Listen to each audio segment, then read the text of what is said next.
ये कहानी एक ऐसे फोन की है जो बताएगा कि फ्यूचर में क्या होने वाला है, यानी कि आगे की जिंदगी में उस इंसान के साथ क्या होगा जिसके पास भी ये नई टेक्नोलॉजी का फोन होगा। कहानी के शुरू में हमें एक औरत दिखाई जाती है जो अभी तक एक स्टेशन पर थी। वो अपने फोन को लगातार देख रही थी। जो उसके फोन में उसको मैसेजेस मिल रहे थे वो बिल्कुल वैसे ही करती है और इसी वजह से वो औरत अपनी ट्रेन भी छोड़ देती है। उसको मैसेज आता है कि वो दूसरी ट्रेन में बैठ जाए, पर वो उस ट्रेन में नहीं बैठती और दूसरी ट्रेन बदलने की कोशिश करती है। इसी वजह से वो ट्रेन के नीचे आ जाती है और उसकी मौत हो जाती है, यानी कि उस औरत ने अपने फोन की बात नहीं मानी और उसकी मौत हो गई। इसके बाद कहानी में हम एक आदमी को देखते हैं जिसका नाम मैक्स था। वो आईटी इंजीनियर भी था और अभी एक कंपनी में सिक्योरिटी सिस्टम को इंस्टॉल कर रहा था। जब वो अपना सारा काम करके वापस अपने होटल जाता है तो उधर काउंटर लेडी उसको एक पार्सल देती है जो उसके नाम पर आया था, पर वो तो जैसे बहुत हैरान था क्योंकि अभी तक ना वो इस जगह पर सही से किसी को जानता था और ना ही उसने ऑर्डर पर कोई चीज मंगवाई थी, क्योंकि वो तो सिर्फ अपने काम के सिलसिले में यहाँ थाईलैंड आया था। लेकिन खैर ये उस पार्सल को अपने कमरे में ले जाता है। जब जाकर उसे खोलता है तो उसमें एक लेटेस्ट टेक्नोलॉजी का मोबाइल फोन था। उस फोन पर जीजीटी की ब्रांडिंग थी, मतलब इस कंपनी ने इस फोन को बनाया था। वो हैरान था कि ऐसी तो कोई कंपनी मार्केट में नहीं है। खैर कुछ टाइम के बाद उसी मोबाइल फोन पर मैसेज आता है कि उसे आज रात और इसी होटल में रुक जाना चाहिए क्योंकि कल इस होटल में लोगों को खास किस्म का डिस्काउंट दिया जाएगा। मैक्स को ये आइडिया बहुत अच्छा लगता है क्योंकि एक दिन और रुककर वो थाईलैंड घूमना चाहता था, इसलिए वो एक और रात के लिए कमरा रहने के लिए ले लेता है और अगले सुबह की फ्लाइट को भी वो कैंसिल कर देता है। जब मैक्स यहाँ पर रुककर घूम रहा था, एंजॉय कर रहा था, तभी वो खबर सुनता है कि जिस प्लेन में वो जाने वाला था वो आज के दिन क्रैश हो चुका था, उसका एक्सीडेंट हो गया था। मैक्स ये खबर सुनकर शुक्र करता है कि वो आज वापस नहीं गया और अपने आप को खुश नसीब भी मानता है। अब दोबारा से उसको फोन पर मैसेज आता है कि अगर तुम अमीर होना चाहते हो तो तुम्हें एक स्टॉक को खरीदना होगा, पर वो इस बात पर ध्यान नहीं देता और उस मैसेज को डिलीट कर देता है। पर जब वो अपने कमरे में था तो वो टीवी पर खबर सुनता है जिस स्टॉक को खरीदने का मैसेज उसके पास आया था उसकी कीमत बढ़ गई थी।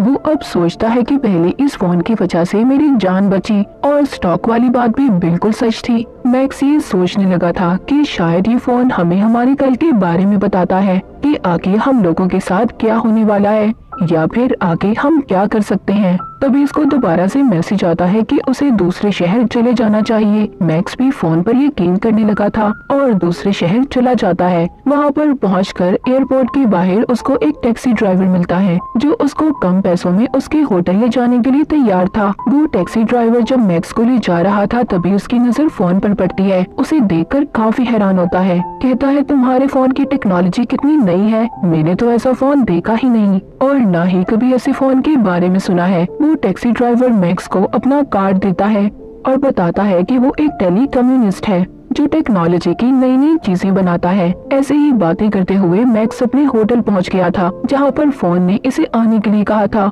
वहां पर पहुंचते ही उसे दोबारा से मैसेज आता है कि कसीनो में जाकर उसे खेलना चाहिए। मैक्स भी ऐसा ही करता है। मैक्स को कसीनो के खेल का ज्यादा नहीं पता था, इसलिए वो उस मशीन तक जाता है जिसके बारे में इसे फोन पर मैसेज आया था, पर वहाँ पर पहले ही एक आदमी बैठा खेल रहा था। तभी मैक्स को दोबारा मैसेज आता है कि इस मशीन पर जैकपॉट लगने वाला है। वो अब उस आदमी को उस मशीन पर से हटाने के लिए ढेर सारे पैसे देता है जिससे कि वो इस मशीन से हट जाए और ऐसा ही होता है। तभी मैक्स पहली ही कोशिश में बहुत सारे पैसे जीत जाता है। वहीं पर कसीनो की टीम भी उसे कैमरास में देख रही थी। सब हैरान थे कि इस आदमी को कैसे पता चला कि इस मशीन पर जैकपॉट लगने वाला है, क्योंकि उसने उस मशीन से हटाने के लिए पहले आदमी को पैसे भी दिए थे। मैक्स जीते हुए पैसों से और ज्यादा कार्ड्स खरीद लेता है और दोबारा से खेलता है। इस बार भी वो जीत गया था। अब तो वहाँ की सिक्योरिटी टीम को मैक्स पर पूरा शक था क्योंकि बार बार वो अपने फोन को देखकर खेल रहा था। जब वो कसीनो से जाता है तो वहाँ के सिक्योरिटी गार्ड उसे कहते हैं अगर अगर तुम दोबारा खेलने आओगे तो अपने साथ फोन नहीं लाओगे। उन्हें शक था कि कहीं ना कहीं इसके फोन में कुछ है, इसीलिए मैक्स अब उसी टैक्सी ड्राइवर को फोन करता है जो इसको एयरपोर्ट के बाहर मिला था। वो उसको कहता है, क्या तुम एक ऐसी डिवाइस मेरे लिए बना सकते हो कि मुझे फोन को देखना ना पड़े और सीधा मैसेज मेरे कान में सुनाई दे। वो टैक्सी ड्राइवर थोड़ा टाइम मांगता है और कहता है, हाँ मैं कोशिश कर सकता हूँ। होटल में जाते हुए मैक्स एक कपल को देखता है जो आपस में लड़ रहे थे। वो उनमें से आदमी को मना करता है तो बदले में वो उसे एक मुक्का मारता है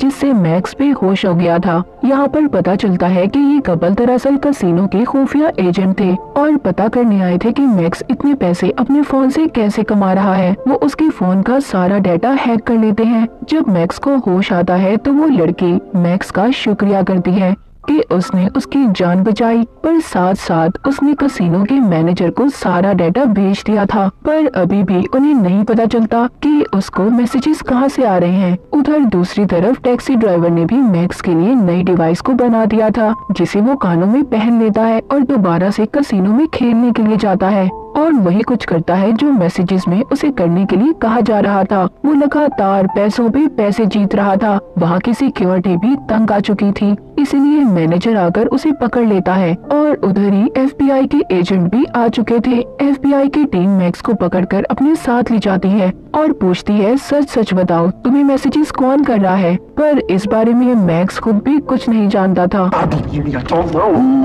FBI ऑफिसर कसिनो के मैनेजर से मिलता है और उसे बताता है कि ये केस हमारे पास नया नहीं है। इससे पहले भी बहुत से ऐसे केस आ चुके हैं। बहुत से लोगों को ऐसे फोन मिले जिसमें उन्हें पैसे कमाने के तरीके बताए गए, पर जब भी हमने उन लोगों को पकड़कर पूछा कि तुम्हारे पास फोन कहां से आए, और तभी कुछ वक्त के बाद उन लोगों की मौत हो गई। और हर बार की तरह हम इस बारे में कुछ भी नहीं जान पाते। अब ऑफिसर मैक्स के पास जाता है और उसे कहता है, देख तुम्हें हमारा साथ देना होगा और पता करना होगा कि फोन कहां से आया है। ऑफिसर यहाँ पर अपने बॉस को भी फोन पर बताता है कि अभी तक उन्हें कुछ भी नहीं पता चल सका फोन कहां से आया, पर हाँ मैक्स भी अब हमारी मदद करने के लिए तैयार है। वो मैक्स को दोबारा से कसिनो में भेजते हैं और कहते हैं कि इस मोबाइल की डाटा को हैक करने के लिए हमें कम से कम 3 मैसेजेस की जरूरत है। तभी दोबारा से मैक्स को मैसेजेस आना शुरू हो जाते हैं। इस बार भी वो उन्हीं मैसेजेस के कहने पर खेलना शुरू करता है, पर वो हार गया था। को एक मैसेज मिलता है जिसमें लिखा था कि मैं जानता हूँ कोई मेरा डाटा हैक करने की कोशिश कर रहा है। उधर FBI के एजेंट ने मोबाइल के डाटा को हैक कर लिया था। जब उनका बॉस ये सब देखता है तो सबको जाने का कहता है, जैसे वो इन सब चीजों के बारे में पहले ही जानता था। ऑफिसर अपने बॉस को फोन करके बताता है कि इस फोन का जरिया एशलोन एक सुपर कंप्यूटर है। उसका बॉस तो पहले ही कंप्यूटर के बारे में जानता था, पर वो किसी को कुछ भी नहीं बताता क्योंकि उसके बताने से वो खुद भी फंस सकता था। ऑफिसर बताता है जो कि आर्टिफिशियल इंटेलिजेंस से चलता है, जिसको सिक्योरिटी के लिए बनाया गया था। सब बातें सुनकर बॉस को ये लग रहा था कि उसको किसी ने हैक किया है। यहाँ पर बॉस एक दूसरे एजेंट को अपने साथ मिलने का कहता है जो मैक्स की तरह ही दिखता था। उसको मैक्स का फोन भी दिया गया था। तभी उसको मैसेज आता है कि रोड को क्रॉस करो। जैसे ही वो ऐसा करता है उसको गाड़ी टक्कर मार देती है। उस बेचारे की वहीं पर मौत हो गई थी। असल मैक्स अभी भी जिंदा था और उसी लड़की के साथ था जो खुफिया एजेंट थी जिसकी उसने जान बचाई थी। पर मैक्स ये बात नहीं जानता था कि वो लड़की एक खुफिया एजेंट है। तभी वो लड़की देखती है कि छत पर एक आदमी गोलियां चलाने वाला है। वो समझ गई थी कि ये लोग मैक्स को मारना चाहते हैं। ऐसा क्यों था? क्या उस फोन की वजह से?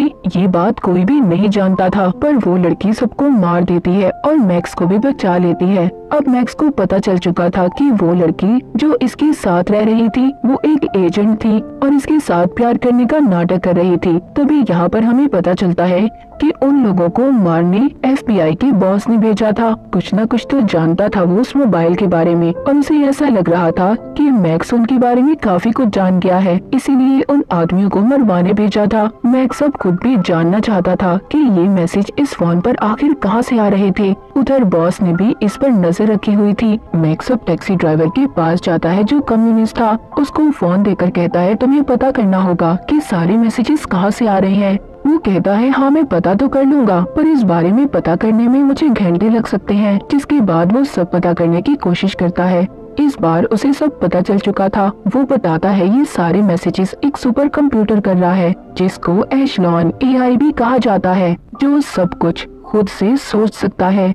मैक्स को सब कुछ अजीब लग रहा था कि एक कंप्यूटर, वो भी इतना कुछ कैसे कर सकता है। वो बताता है कि ये कोई आम कंप्यूटर नहीं है, ये हर तरह की मशीन को कंट्रोल में कर सकता है, और इसीलिए उसने तुम्हें पहले ही बता दिया था कि तुम उस प्लेन में मत जाओ कि वो क्रैश होने वाला है। वो कहता है कि ये कंप्यूटर इतना स्मार्ट है कि हर तरह की मशीन के बारे में पता कर सकता है। जब वो ये सब बता ही रहा था, तभी उधर कुछ आदमी आ जाते हैं जो मैक्स को मारने आए थे। वो यहाँ से जल्दी से गाड़ी में बैठकर चले जाते हैं। उनका पीछा FBI के एजेंट कर रहे थे, पर मैक्स उनमें से एक ऑफिसर को पकड़ लेता है। अब वो मैक्स को सारी सच्चाई बताता है। कहता है कि हम तुम्हें इसलिए मारना चाहते थे ताकि उस कंप्यूटर का राज किसी और को पता न चल सके, जिसको हमने ही बनाया है।